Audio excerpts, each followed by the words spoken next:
Bismillah ar-Rahman ar-Rahim. Bismillah, alhamdulillah, wassalatu wassalamu ala rasulillah. Rabbi shrah li sadri wa yassir li amri wahlul 'uqdatan min lisani yafqahu qawli. Assalamu alaikum wa rahmatullahi wa barakatuh to our dear viewers and to Sheikh Muhammad Mufti Muneer, who is joining us today from America, New York, I believe. Sheikh, is that right? That's right. Alhamdulillah. So, as you know, brothers, today's episode is we're on episode number 5 currently, and we are looking at the topic and discussing the topic of social media distancing, especially now that we find ourselves in the month of Ramadan, and more uniquely, not only in the month of Ramadan, but in the month of Ramadan, we find ourselves within this pandemic where, alhamdulillah, we have so much time on our hands. Allah subhanahu wa ta'ala, He's blessed us with so much time on our hands. And now we have two options. Yeah, we have two options, brothers and sisters. One option is that we can utilize that time productively, or we can use that time in a way that does not benefit us, nor does it benefit our akhirah. So, inshallah, today we'll be discussing some practical tips and some advices which the Sheikh will be giving on how we can maintain and sort of make sure that we keep a distance from social media so that we're able to maximize and utilize the time in the best of way. Before I pass it over to the Sheikh, I'm just going to give a quick overview about himself. Sheikh Muhammad Muneer is from America. He studied his BA and MA in Medina University. The Sheikh has both of those qualifications in the discipline of hadith. So without further ado, I'm going to pass it over to Sheikh and he can make a start, inshallah. Jazakallah khair, Sheikh. وإياكم. طيب. بسم الله الرحمن الرحيم. الحمد لله رب العالمين وصلى الله وسلم وبارك على عبده ورسوله نبينا وإمامنا محمد وعلى آله وصحبه وسلم تسليما كثيرا. أما بعد. السلام عليكم ورحمة الله تعالى وبركاته. السلام ورحمة الله. Thank you very much for inviting me and for hosting me. Allah knows the happiness in my heart. It's my pleasure and it's my honor for us to be so many miles away. The Atlantic Ocean separating us, countless other seas and bays, islands, thousands and thousands of miles, kilometers. And despite all of that, Allah Azza wa Jal has allowed us to see each other. Some of us we may have met in person, others we may have not. But to talk and to speak and to bi'idhnillahi ta'ala discuss that which will benefit us and that which will help us. And this is one of the ways of perfection, self-perfection, and perfection of others. And this is one of the ways of salvation and deliverance from loss. Self-perfection and the perfection of others, and salvation and deliverance from loss. As Allah the Mighty and the Sublime tells us, by time, all men will be in loss, all of them. Despite their race, their ethnicity, despite their social standing, their caste place, the place in the caste system, despite their finances and their expertises, despite what they have studied and learned, what they look like, they'll all be losers. They all will be in destruction and ruin, إِلَّا الَّذِينَ آمَنُوا, except for those who are faithful, وَعَمِلُوا الصَّالِحَاتِ, and those who sweat for the sake of Allah. Those who get splinters in their fingertips for the sake of Allah. Those who work, those who have backaches and back pains concerning righteous deeds. They work hard to perform righteousness. But that's still not enough. Allah says there's something more for them to perfect themselves and for them to perfect others, for them to deliver themselves and deliver others from destruction and ruin. وَتَوَاسَوْا بِالْحَقِّ وَتَوَاسَوْا بِالصَّبْرِ. And now they have to pull each other's arms and pull each other's coats. They have to advise each other. They have to speak with each other. They have to talk with each other. They have to help each other out with regards to that which is factual, that which is true, that which is real, that which is reality. And then on top of that, when someone gets dejected and when someone becomes downcast, when someone is in a state of low morale or no morale whatsoever, the believer, he says to his brother, get up. Get up, Akhi. Be patient. Don't complain. Don't whine. Don't quit. Don't show that you have low morale. Rather, Put a smile on your face. Keep walking. Keep going. Have sabr. Persevere. Outlast the fitna. Outlast the test. Outlast your enemy. Have sabr. So these are the levels and these are the necessary key ingredients for that which we said is self-perfection. For a person to perfect himself, he must learn, and that which he learns has to be correct, has to be beneficial. And he must act upon what he has learned, what he has heard, what he has read, what he has studied, what he had memorized. So he has now perfected himself. But now there's another responsibility upon him, and that responsibility is to strive and for him to put forth effort to perfect others.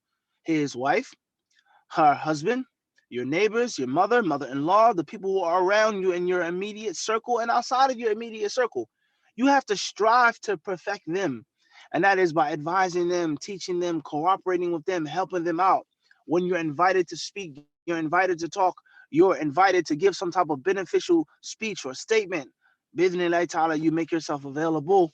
And then when things don't go as well as we wanted them to go, things aren't as peachy as we wanted them to be, things quote unquote go wrong, we have a bad day, we have a hard time, something fails or crashes or gets canceled or held up, we miss a flight, and the agreement didn't go the way we wanted it to go. We don't lose hope, we don't give up and lose our spirit and lose our morale. Rather, we have sabr, we have perseverance. So this is the way that we bid and try to perfect ourselves and strive to perfect others. And this is the way, by the permission of Allah subhanahu wa ta'ala, that we will deliver ourselves and save ourselves from loss, destruction, and ruin. So this surah is one of the, this is something that the slave has to think about and reflect on a daily basis. These four levels, have I completed them? Do I even know them? What have I lost over the years? What did I used to do but I don't do anymore? And the list goes on. Khairan, inshallah. So with that being said, it's my pleasure and it's my honor to be speaking with you, brothers, alhamdulillah, despite the distance. And I think that the topic of discussion, the suggested topic of discussion is very ironic. It's very ironic. And we know that oftentimes there are many ironies in life, is that we're talking about minimizing our usage of social media, social distancing, maximizing Ramadan. And at the same time, this talk and this speech is delivered via social media. Just on that note, Mufti, Jazakallah khair for your beautiful introduction. Before I let you continue, I've just got a few questions for you, Sheikh. So, number one, how comes you're in the car, Sheikh? Allahu Akbar. It was raining outside. I like to sit in the park. Park is one of my favorite places. Anyone who knows me, he knows that. But it's a bit wet, and I don't want things to disturb the electronics. Mashallah. That's first and foremost. Yeah, And because I'm FYI, Juma will be soon, so I'm actually heading towards that location. When the brothers asked me to do the talk, and they told me that it was going to be at this time, because it's a very unorthodox time, very unorthodox. A talk before Juma is very, very, very unorthodox. I've done talks late at night, early in the morning. Before Juma, this is probably the first time. So you have to maximize, right? Kill two birds with one stone. So how comes there's Jum'ah still going on in New York, Sheikh? Alhamdulillah. All praises for Allah. Alhamdulillah, alhamdulillah. Just on Yeah, that, there are a few masjids open. There are a few other locations besides masjids in which some brothers are trying to hold fast to the rope of Allah. They're trying. So just a quick question. How is the lockdown for you brothers in New York? Obviously, we know the pandemic has hit you guys very seriously, and the death toll in New York is really, really high, really high. So how are you brothers dealing with it? What's going on in New York at the moment? It's tough. It's tough, Akhi. It's tough to be honest. Okay. Can you still hear me? Yes, Sheikh, we can hear you. Okay. Yes. It's very tough. From so many different aspects, Akhi. First and foremost is the spiritual aspect. The first day of Ramadan, and there is no large congregation. Okay. I've been Muslim my whole life. I've never seen nothing like this before. The first day of Ramadan, but a Friday, Jumu'ah. The masjid is packed. Whole space. Everyone and their mother is there. So this is like historic. You understand? So it's tough not being in the masjid like you would like to be with regards to prayer, the classes, your books, things like this. Alhamdulillah, you have other libraries, but you get the point I'm trying to make. Definitely. So the spiritual aspect is tough, all right? And then the fear People are terrified and petrified of the virus, of the disease, of the illness. And unfortunately, you see it in yourself and others. You ask yourself, how much tawakkul do we have? Do we have the proper knowledge of Islam? Who do we love more? Who do we fear more? And the list goes on. So it's tough. It's a challenge. And then you talk about the aspect of, let's say, finances, work. So many businesses have fallen under. No customers, 6 weeks, 7 weeks, shutdown. You have to close down. Or the other people that normally buy from you, they don't have any money because they're not working. Okay, getting around, transportation. Your children, if your children go to an Islamic school or public school, if they're not homeschooled, they're at home with you. And it's a fitna with the teachers, because the teachers, their children are also home. You understand? It's fitna atop of fitna. So if there's a homeschool program, that's fine. But this school teacher, my children are supposed to be outside. Now my children are home, and I'm expected to teach children online. You understand? So it's different layers of fitna. And of course, some of our brothers have passed away. I know a few people who have been in, they've caught the virus. They're in the hospital struggling. So it's tough, Akhi. And I'm not going to sit here and I'm not going to sugarcoat and act like that it's not tough. It's a challenge. It's a challenge. And just on that note, Sheikh, of it being really tough, as we know, as Muslims, in times of adversity and in times of difficulty, the Prophet ﷺ, he always told us to see the positive side of things. Even though, like you mentioned, there's so many tough things going on, yet we also need to look at some of the blessings. For example, we know from this pandemic, from this adversity, Allah subhanahu wa ta'ala has increased us in our time. And that's right. That's the topic we're talking about today. And in your introduction, Sheikh, you were talking about Surah Al-Asr. A statement came to my mind of Imam Shafi'i. He said, time is like a sword. It either cuts you or you cut it. And that statement could not be more pertinent and more relatable to us right now. So I want to ask Sheikh, what are some of the things that, what are some of the biggest lessons that we can take from this current situation? Clear. SubhanAllah, very interesting. I was going to mention this statement in my talk. The idea came to me when I was leaving the house. And this is one of my favorite statements of Imam Shafi'i, rahimahullah. I've done many classes on that statement. And SubhanAllah, this statement was given to me by my father when I was about maybe, I'll say 12 years old, 13 years old.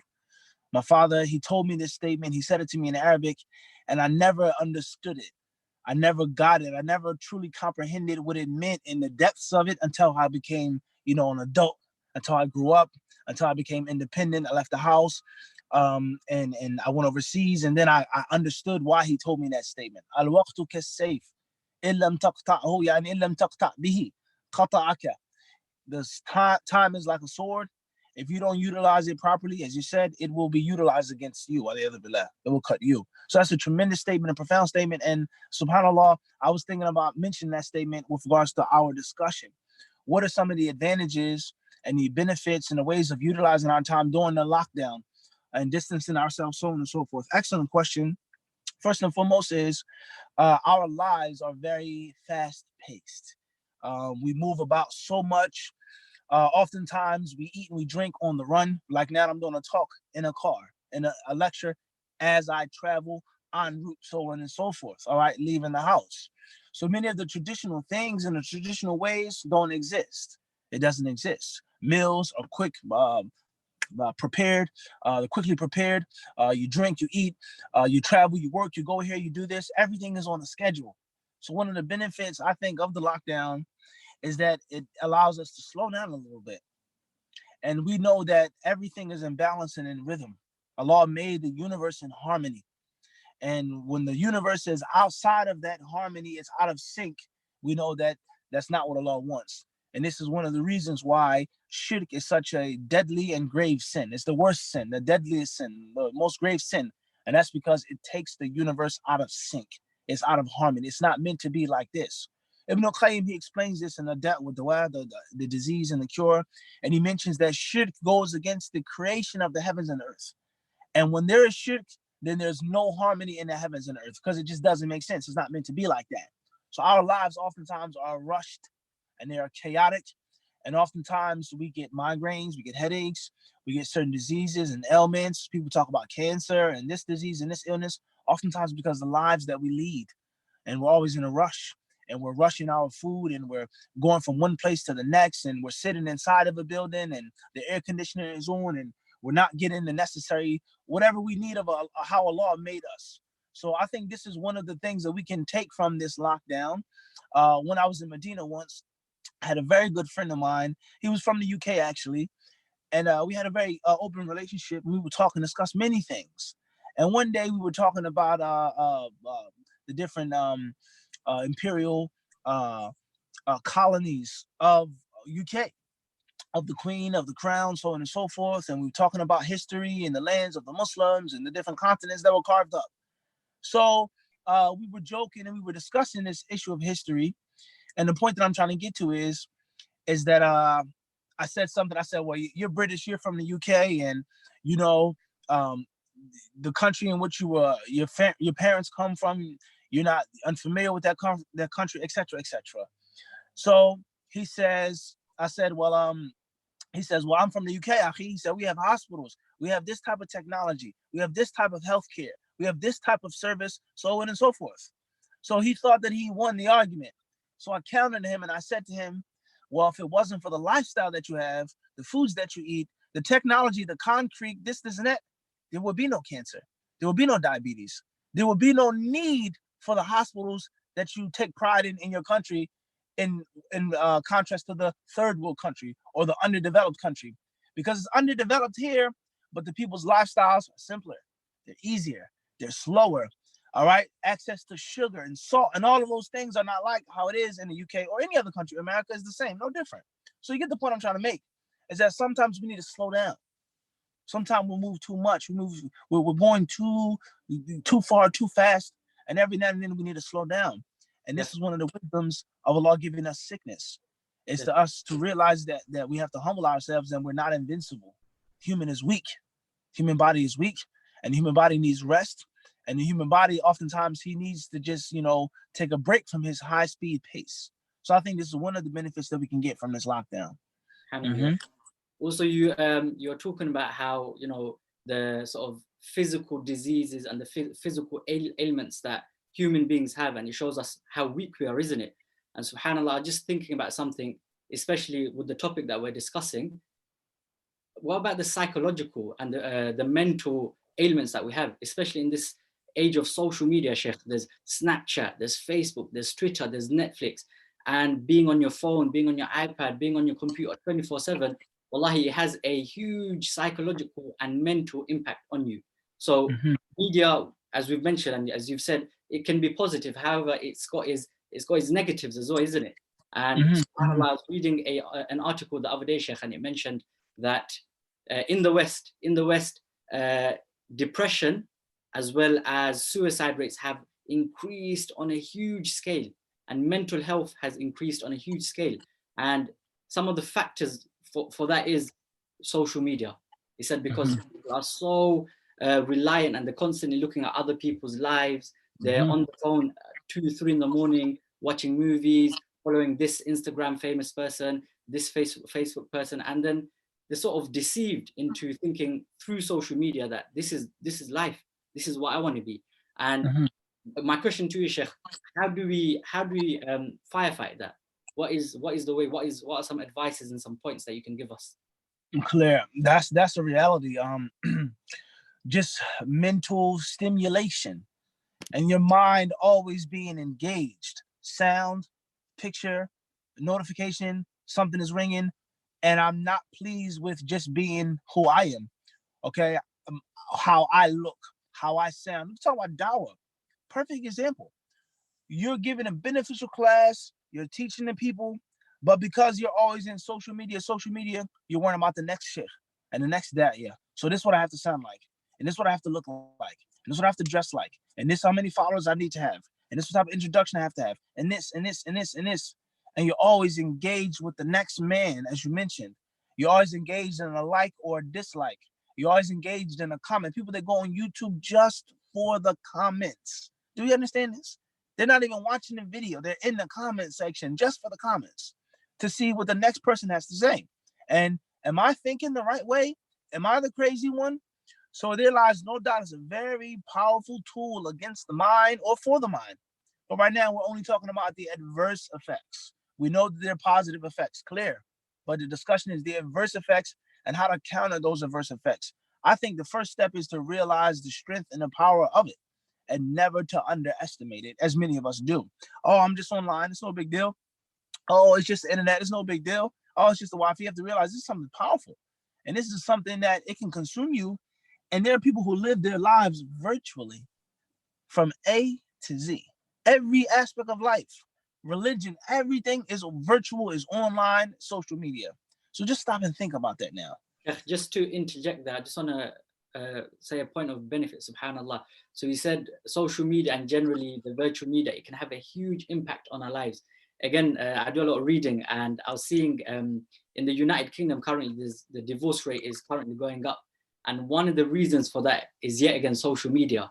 And then the man constantly being on the phone, the woman constantly being on the phone, and this leading to arguments and so on. So social media, we can say, the adverse effects, it literally breaks down society. For example, the son is constantly on the phone. He hasn't got a relationship with his father. The mother is constantly on the phone talking to this person, that person. She hasn't got a relationship with her daughter. So look at the adverse and crazy effects that it has. So the fact that you mentioned that we need to first of all give it its right due. We need to understand how effective and how disadvantageous it could be towards us. So again, it's so important to understand that. And I mean, we're sitting at a dinner table. There's the father, the mother, and their 4 children, and everyone has their own device at the dinner table, literally. Just picture that, man. We're all sitting, I'm texting, you're tweeting, you're reading something, you're listening to something. I have my AirPod in one ear though. So in other words, I'm talking to you, but I'm not talking to you. Okay. Oh yeah, I'm listening and shaking my head, but I'm actually listening to something totally different. Halal, haram, Allah knows best. So just imagine that now. The family circle, dinner time, lunchtime, everyone is you can't put your phone down. I mean, that's a phenomenon. That's nothing to be taken lightly, and it's nothing to be underestimated. So how do we combat it now? How do we fight against it? How do we counter it? Okay, when we talk about fighting, one of the best ways, or a wise man, he once said, talking about military strategy, he said, if you use the enemy to fight the enemy, you'll always be strong. Whenever you use the enemy against the enemy, you'll be strong. You use the force of the attacker, the force of the one who's showing aggression against the enemy. Instead of running, instead of fleeing, instead of fighting back, you and the enemy become one. You allow the enemy to come into your circle, and then all of that energy and force that's being used against you is immediately translated and recycled back to him to defend yourself. So I think that's the mindset that the Muslims have to have. All of the propaganda against, we need to use the propaganda and reverse it. Everything that they say about against Islam is a religion of terror. It's a religion of misogyny. It promotes slavery, the beating of women, the raping of slaves, etc., etc., etc., etc. All of that negative energy has to be used against those who are using it. So the fact that Islam is the topic of discussion, you're finding fault in Islam, you're trying to find fault, that's a proof that Islam has impacted your life. And if it was not no importance, and if it wasn't no threat to you, and if it wasn't of anything significant, you wouldn't be talking about it day and night. So we have to counter this energy. Instead of telling your children, put down the phone, run for the phone, let's discuss the phone. Let's engage each other, okay? And things aren't the same. You can't just say no Wi-Fi, no social media. It's not going to work like that. So, son, what are you watching? Can I watch it with you? Or what do you like to do? What are you into? What makes you happy? The same applies to video games, okay? If it's a video game that is halal, if it's not haram, you play the video game with your son. But you limit the video game. You limit the time, and it can't be every day, all day. It has to be something that you earn. It has to be something that you do on the side. And the other activities of Islam and of the worldly things, that is the majority of your day. So you're fighting something that's strong and something that's powerful, and you have to realize that. So the best way and the smartest way is to use that against that. So inshallah ta'ala, when we talk about social distancing, should I stay away from social media or in Ramadan, so on and so forth? Maybe it sounds good. Somebody may be able to do it. But a week, a day, an hour, a person who gets withdraw from Facebook or from Instagram So instead of doing that, how about we say, let's only involve ourselves with our Islam and social media. Let's study on social media. Let's benefit each other. Let's share fawad. Let's do a talk. Let's listen to beneficial lectures instead of allowing the social media to be used against us. So that's one way of looking at it. That's one way of countering it. And most importantly, Ramadan is a month of discipline.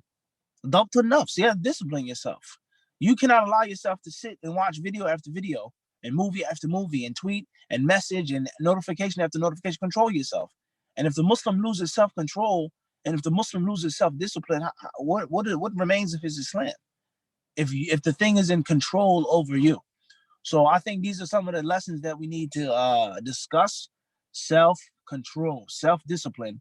And the moment you feel weak and you feel that that thing is in charge of you, then you have to make social distancing. You have to put it down. And if you're too weak to put it down and too weak to walk away from it, then at least utilize it, use it. Even if it's not something Islamic. Instead of you watching a meme or someone making a joke, or watch a cooking show, learn how to make something, learn a craft, learn a skill, read a statistic, and inshallah ta'ala counter that addiction to the nonsense and the time wasting on social media. That's what I think is a realistic approach. As far as something that's theoretical, it sounds good. Leave it alone, stay away from it, cut off your phone for a month. That sounds good. But how practical is that? How practical is that? You understand? Jazakallah khair, Sheikh. Also, so you mentioned some really beneficial points on and practical points that we can use in order to sort of come away from social media. Not only that, but turn the sort of those bad habits into good habits. So just sort of something that my Sheikh said. He said he was giving us some advice in regards to Ramadan, and he said during the time of Maghrib up until Fajr, he said completely detox.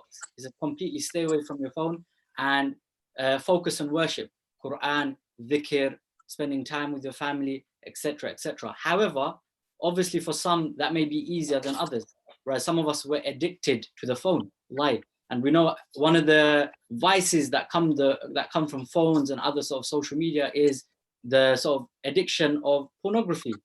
So what can you advise to us with those that have sort of some form of addiction, whether it be pornography, whether it be just, you know, constantly watching films, as you mentioned, or moving from video to video to video? So what do you suggest, Sheikh?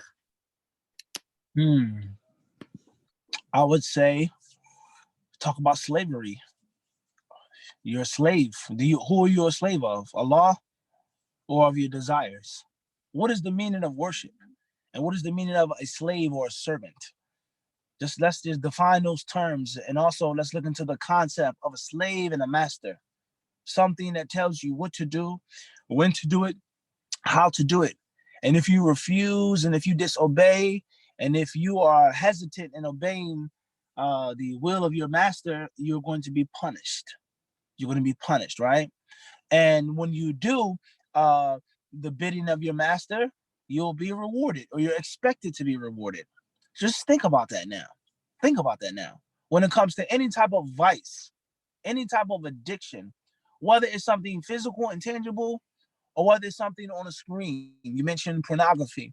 What happens when a person studies or when a person watches pornography online? Now listen carefully now, since you brought it up. Because pornography, we know is haram all the time. And we know that it is a major sin.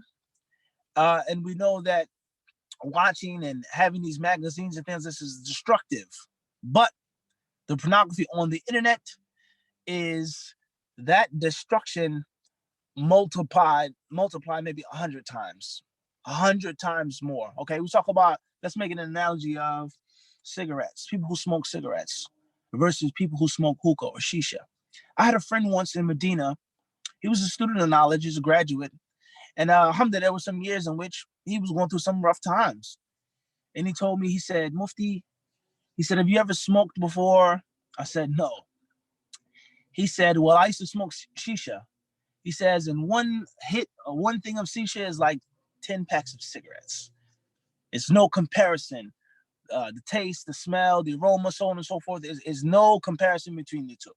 So stop and think about that now. Cigarettes are bad. We know that. They're bad for you financially, physically, mentally. The smell, everything about a cigarette is horrible. So imagine taking the effects of the cigarette and then blowing them up 100 times, multiplying and making it bigger, brighter, more contrast in your face. That is internet pornography.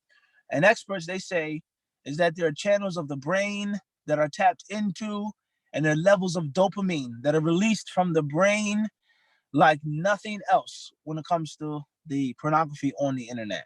So what happens when those chemicals are released in your brain? What happens when you get those images and those pictures and those sounds? What happens when you have unlimited access to those things? Thumbnail after thumbnail after thumbnail after thumbnail after suggested. What happens? Subscription after subscription after, what happens? All of those pictures and images, you literally become a slave and you don't have control over yourself. And it will touch and affect and disturb every single aspect of your life, from your Islam to your hygiene, to eating, to sleeping, to your social life, to your sex life. So many people get divorced because of pornography on the internet. And not just because of haram and a person doesn't have a desire for his wife or she can't have a desire for her husband, but because of it physically destroys you. So just stop and think about you being a slave of your phone. Your phone has a leash on your neck. Your phone is in control of you. You no longer have the control and the power. That's scary. Wallahi, that's scary. There's a non-Muslim once. I was talking to this non-Muslim, and this non-Muslim, they later on they became a Muslim, and they said, when I was a kafir, he says, I never would drink or smoke. Never did drugs, ever. He says, you know why, Mufti? He says, I never got drunk, I never got high, not because it didn't feel good or didn't taste good or all of the people around me weren't doing it. He says, but it took me out of control. He says, in the lifestyle that I was living, it wasn't a movie lifestyle, it was a real lifestyle. Okay, this person was an actual, a career professional criminal. Okay, he says, and the fact that I'm not in control, I can't see, I can't hear properly. I don't know who's coming in, who's going out. I don't know who can do harm to me, my money, my business. He says that right there terrified me. And anything that was so powerful that had more control over me than I did, he says, I didn't want to do it. This was a kafir, a non-Muslim. And later on, alhamdulillah, he became a Muslim. So just stop and think about that now. Social media, even the halal stuff, but the haram stuff that you mentioned, you don't have control and you become a slave. And you're supposed to be a slave of Rahman. You're supposed to be a slave of Allah Azza wa Jal. You're supposed to submit your will to him. You're supposed to have no choice and no option when he commands you to do something. And that's not the case when you're on that phone, when you're on that computer screen, with many other things, sports, anything, halal, haram, but specifically the pornography on the internet. You don't have control anymore. And I think that's scary, to lose control in which you're not in the driver's seat anymore. I think that's scary. And I think that is a wake-up call for everyone who has those issues and those problems. Wallahu alam. And just on that topic of control, wallahi, sometimes it's so subtle that these social media applications and devices, the control that it has, we don't realize. It's sort of done over time. And it makes me think about how shaitan, he works like that, isn't it? He comes and he whispers to you and he tells you to do this and he tells you to do it bit by bit. And wallahi, looking at social media, you can see it's a devil's deception, isn't it? It works slowly to take control of you, just like you said. Like, this is the modern day enslavement that we see in today's day and age. And just to sort of come away from that topic, Sheikh, I wanted to talk about now and talk about what we initially started mentioning was superstars, Instagram famous people that we see, Snapchat famous people that we see, and the effect and impact that they have on young people.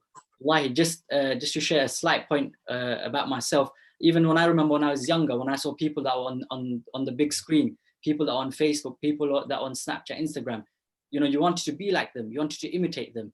So what advice can you give to our young brothers and sisters that they look up to these sorts of people that they really shouldn't be on social media? Clear. Well, first of all, it starts with home training.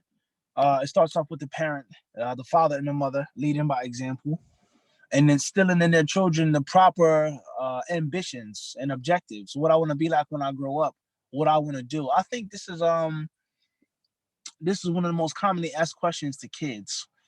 I'm not that old, but many of my friends, they consider me to be like old spirit, old man. Some people, they say, Mufti, you're old. All right. I was around old people my whole entire life. And I remember being younger, people asking me that, what do you want to be? What do you want to be when you grow up? And I remember vividly what I wanted to be when I was younger. When I was really young, like 7 or 8, I wanted to be an environmentalist. That was my dream in life. And I remember that vividly. And then as I got older, I wanted to play certain types of sports, and I wanted to do other things I won't mention right now. So, and then of course later on, I got the spark. Alhamdulillah, I was enlightened by Allah, and I wanted to be a scholar of Islam, and I wanted to go overseas and study. But I remember being asked that question, and I remember having other people being asked that question all the time. What do you want to be when you grow up? What do you want to do when you grow up? I want to be a basketball player. I want to be a scientist. I want to be a rapper. I want to be a millionaire. I want to be a businessman, right? So now that the tables have turned, and I'm doing the talks, and I'm talking to young brothers and interviewing people, you ask a young brother at the masjid, what do you want to be when you grow up? And many of them, they say, they don't even say they don't know. They just say, what? They just shrug their shoulders like, I don't know. Why are you asking me such a dumb, stupid question? I don't know. I'm 10. I'm 13. I'm 15. You ask some brothers that are 17, 18, 19, wallahi, what do you want to do with yourself? You're a grown man now. You're taller than me. Your shoes are bigger than mine. Yeah. They don't know. They're lost. Where do we go wrong with our children? What didn't we instill in them? We didn't teach them have a goal, have a dream, have an ambition. And those who do have goals, dreams, and ambitions, they want to be this, they want to be this, whether it's a haram profession, a haram type of recreation, or whether it's something halal, but it's not the best. It's not the best thing to do. It's doubtful. So that's where it starts. You're looking on social media to be like this person. What makes this person great? This person saves people's lives. This person spends in the cause of Allah. This person teaches people the religion. This person is a hard-working person, or this person wastes other people's times and usurps their wealth and takes their money from them and causes them to be addicted and strung out. And so, what do you want to be? Who are you looking up to? Who is the person that excites you? What interests you? So this is something that starts off with the parent. The parent has to teach the child, first and foremost, what's halal and what's haram, what pleases Allah, what angers Allah. And the parent has to teach the child how to harvest one's ambitions and one's dreams, how to tap into them. Have a dream, son. Think big, dream big, and then cultivate those dreams and those goals and those objectives. If the parent doesn't do this, then the child is literally going to be swallowed whole by social media. One gulp. It's not going to be, the animal's not going to bite you, and it's going to swallow you in one gulp. You're done. You're finished. And the loudest voice, the flashiest, most exciting person is going to snatch your child's mind and snatch your child's heart. And when the heart is snatched, that's it. The chances of coming back are slim to none. So therefore, it starts off with the tarbiyah of the parents. Secondly, the child, the young adult, the young Muslim, you have to use common sense now. This is let's just make an example. This is a movie star. Okay, this movie star is not a gangster. He may not even be from Italy or Sicily. This movie star is a professional actor. He's been trained and educated how to act like he's mad and act like he's angry. The gunshots aren't real bullets. Guns don't go off like that. He's shooting in Hollywood. There's no recoil. There's no the big huge gun. He's just holding it there, pop, pop, pop. That's not realistic, son. It doesn't work like that. This lifestyle that you want to be in and you want to copycat and mimic is fake. It's false. It's counterfeit. Nothing about it is realistic. So for you to make your life after this person who is an actor who would probably go to the bathroom on himself and run if a bullet even was in the vicinity of him, let alone let off 20 shots. What's wrong with you, son? What are you thinking about? This woman's beauty is fake. This is fake. This is implanted. This is makeup. None of that is real. So the people, they have to be taught that the reality of the deception is like a mirage. You think that it's water. You think that it's cool. It's nothing but hot, burning sand. And the closer that you get, the better that it looks. And you keep driving and walking, and you see this mirage. And wallahi, I'm going to end my answer with this. The first time that I saw the mirage in my life, something that we read about in books, we saw in cartoons and movies, but the first time I saw it, I remember, we believe in Saudi, we believe in Mecca, going back to Medina. I think we had performed Umrah, and it was in the summertime, and we were driving in the car, and wallahi, it was so hot outside, so scorching hot. I saw it. I saw on the roads, it's empty, no cars, and I saw like bubbles of water. I could see it. And we kept driving the car and driving, and we kept going kilometer after kilometer, and or kilometer after kilometer, and it seems closer and closer, but it's nothing there but hot asphalt. So we have to educate ourselves, and we have to teach our youth that it's fake, it's not real. It's not a reality. If you're on social media watching a documentary, that's better than watching this actor, this fake person that's living in the dream world. So I think these are things that will allow us to combat the addiction and you wanting to be like someone and having ambitions to be like someone who isn't a Muslim, someone who's a Muslim who doesn't pray, someone who's a Muslim who's a sinner, someone who's a Muslim that's not representing Islam. And if you're on social media and you're looking up to these people, let it be something positive, let it be something beneficial, let it be some type of Islamic identity. Wallahu alam. Jazakallah khair, Sheikh, for that very detailed answer. Alhamdulillah, we've got some questions coming in on our YouTube channel, as well as questions from brothers. Just to sort of expand and go back to a previous point that we're talking about. So obviously we're in the month of Ramadan now, and we want to be able to use as much time that we possibly can in order to, you know, maximize our time and become closer to Allah. So what can we do to sort of slowly wean off social media and slowly sort of come back and become closer to Allah? Is that clear, Sheikh? Crystal clear. Well, Ramadan, as Allah says, limited days. It doesn't stay forever. So Ramadan, we compare it to a guest, an honorable guest that comes from a very far place, a guest that brings you gifts and brings you things, and a guest that only stays for a short period of time. So I need social media. I love social media. I like social media. That's my life, so on and so forth. But Ramadan is only going to be here for a short period of time. I have a guest right now. So I'll tend to the other things. I'll put them on pause and put them on hold, not with the intention of totally getting off them, because that's another discussion. That's another battle. But at least show respect to my guest. My guest right now is sitting in the living room, and I'm in my bedroom on my phone or playing a video game or talking to my wife. My wife is going to be there, but the guest is not going to be there. So let me sit with my guest. Let me feed my guest. Let me entertain my guest. Let me take my guest out. Let me show my guest around town, because he's only going to be there for a short period of time. So it goes back to time, like the sword. You either cut with it, or the sword is going to be used against you and it's going to cut you. And of course, you're going to bleed. So therefore, Ramadan does not stay forever. It is a minority. Ramadan is not a majority. There are 12 months, and there's only 1 month out the year in which there's Ramadan. So just think about preparation, think about during, and think about after. You're hungry, you're tired, you're stressed, suhoor, iftar, qiyam, tahajjud. It's only for 29 days, 30 days. So you have to prioritize. You have to realize that it doesn't last forever. And push comes to shove, hypothetically speaking, if you're still going to be engaged and involved and addicted, all right, but at least give it a break for Ramadan. But at the same time, like we said, utilize social media for the good in the month of Ramadan, inshallah. Utilize it for the good, inshallah. That's what I would say. Jazakallah khair, Sheikh. So we've still got some more questions coming in. One question, really interesting question we have on here is, what is an efficient way to build good habits in this month? Good habits on social media as well as generally in the month of Ramadan. What can we do to build those good habits? Clear. Well, you have to make a taste test. You want to sell a product to someone, some food or a drink, a taste test. You go to the supermarket or the bazaar, they give you a free sample. Taste it, try it out. All right, so we talk about Pepsi and Coke, right? Fizzy or pop or soda, whatever you call it, right?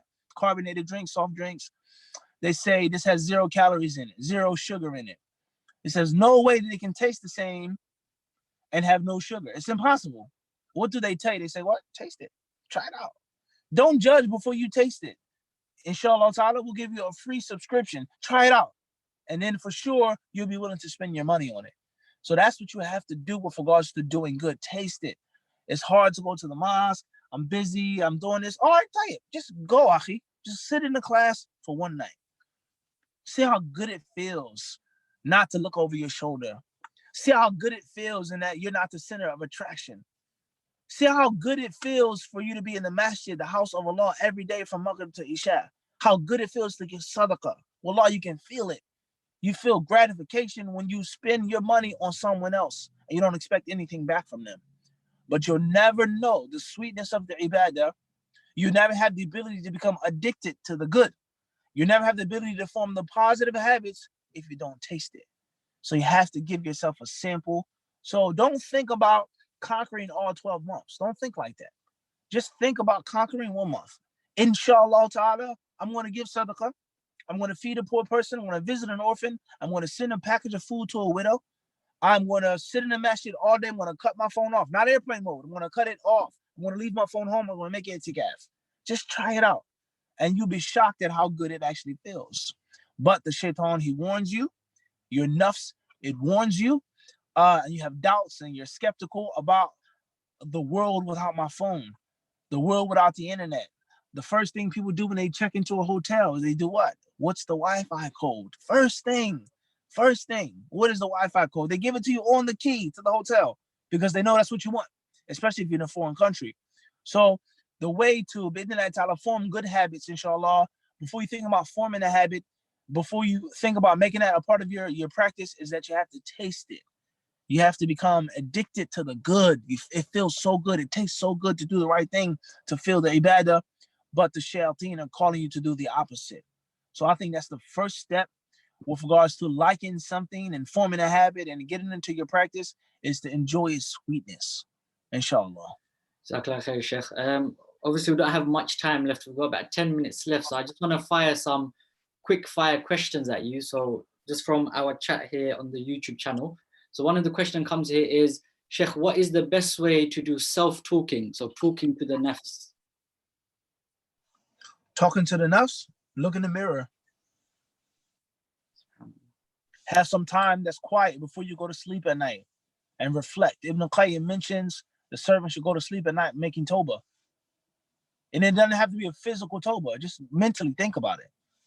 Regret for the bad that you did. Regret for the time that you lost, and aspiring to do good when you wake up. So it doesn't need a long lecture. Just be real with yourself. And last but not least is never silence the voice. When you numb your fitrah, you keep numbing it. Eventually, you make it void. So listen to your voice. It doesn't feel good. You know it's not right. Wallahu alam. Jazakallah khair, Sheikh. We've got another question here. It says, question on social media again. How do we deal with online free mixing? So how do we deal with online free mixing, Sheikh? Right. It's two different aspects. Aspect number one is that which is permissible or impermissible. And aspect number two is that which is recommended and advisable or not. So there are times in which interaction with the opposite sex or even the same sex is haram. And there are other times in which it is not haram. And many people, they lack the proper understanding of what is and what isn't free mixing or seclusion. Every time that you talk to someone of the opposite gender, it does not mean that it is haram, not in person, nor on social media. So that's point number one. And that's from the fiqh aspect. The al-janib al-fiqhi is that I repeat, every interaction with the opposite sex or the same sex is not always haram, nor is it always halal. It depends on the situation. And if that's the case of real life interaction, if there's a sister in the masjid, there's a brother on the street, there's a merchant, there's a doctor, then the same rule will apply to online as well. And many people, they have a misconception regarding that. But even if it's permissible for you to talk or to sit in this class or to whatever, watch this video, is it advisable for you? You have an addiction. You have a problem. You have a shortcoming. You have a weakness. Is it taking away from something which is better? Can you listen to the same lecture from a male or from a sister? So on and so forth. Are you infatuated with the speaker? Are you lusting? Or are you actually trying to benefit? So the answer has to be tailor-made to the specific person. If you have a weakness with women, a shortcoming, avoid this, stay away from this, so on and so forth. So it depends. It all depends on the situation. It depends on the ruling. That which is a vice, that which is a virtue, but everything is not haram. So, but it depends on the person. Wallahu alam. Alhamdulillah, thank you very much, Sheikh. Last question before I let you wrap up. We've got a question here. It says, what does it mean to be a student of knowledge, and is it befitting for such a person to be on Instagram, Facebook, Twitter, and what have you? A student of knowledge is a person who desires the truth, a person who wants to learn the facts for himself, a person who wants to benefit from knowledge and teach others. Student of knowledge is not a dress code. If I had this on my head or I didn't, if I had these pens in my pocket, okay, here we have 4 pens. These aren't props.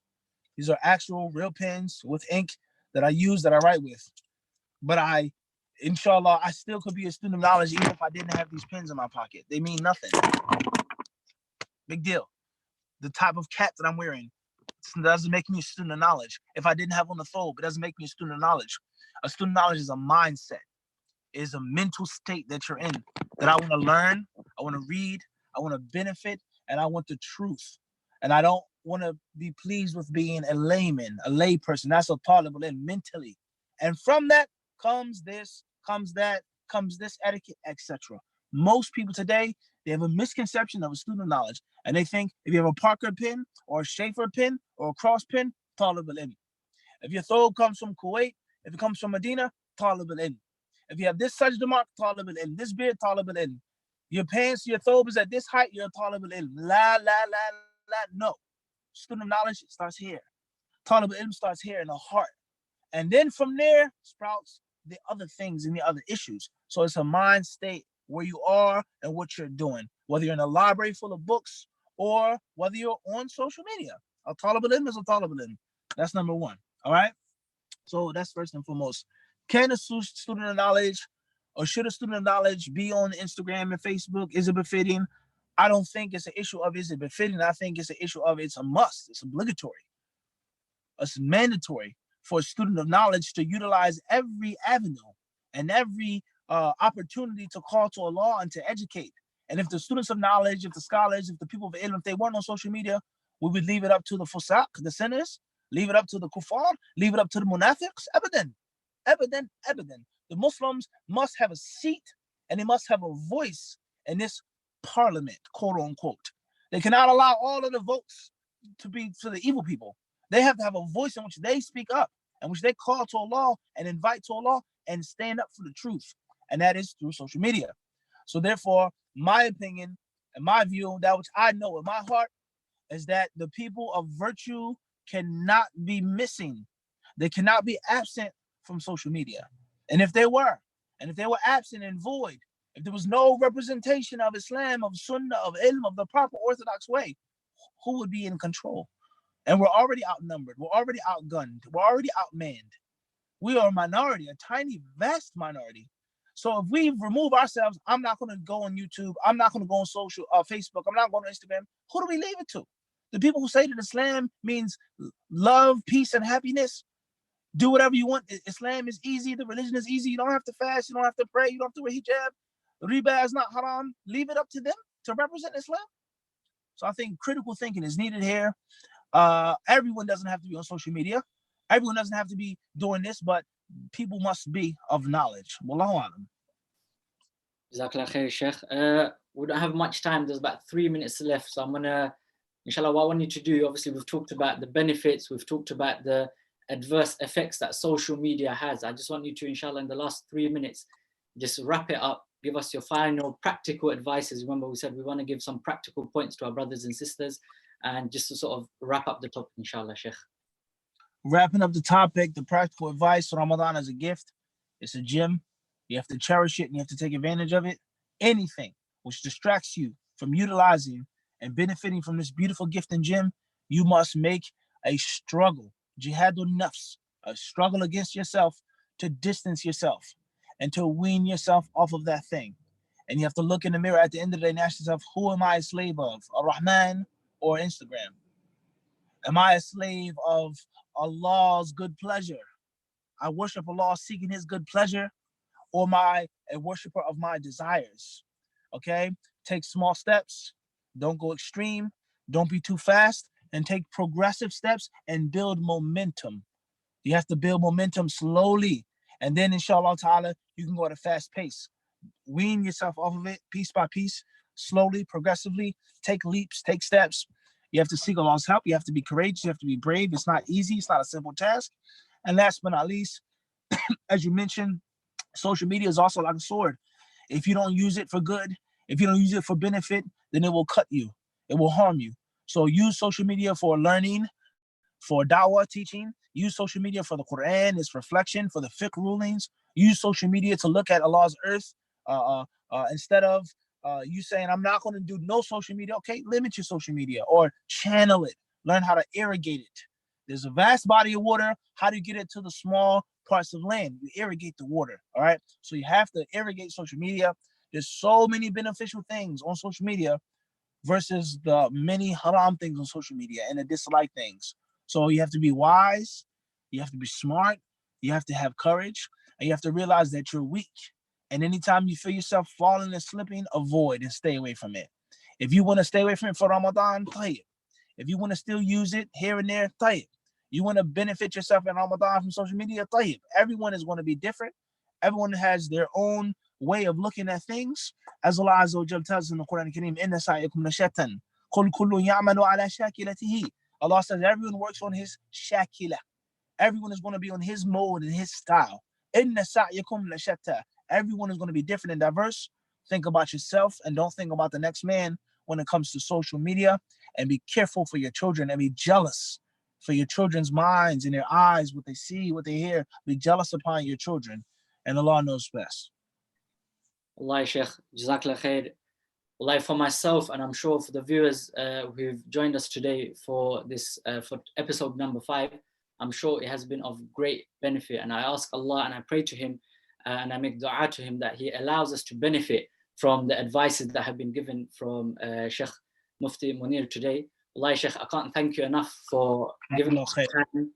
And inshallah, next time you come to the UK, you can join the brothers and sisters here live in the UK and we can definitely benefit from you again, Sheikh. Definitely. Please give my salams to everyone. My greetings and my congratulations on entering the month of Ramadan. Your family and everyone. Wallahi, Jazakallah khair, Sheikh. Allah fikum, Jazakumullah khairan. Fi amanillah. Alaikum salam wa rahmatullahi wa barakatuh.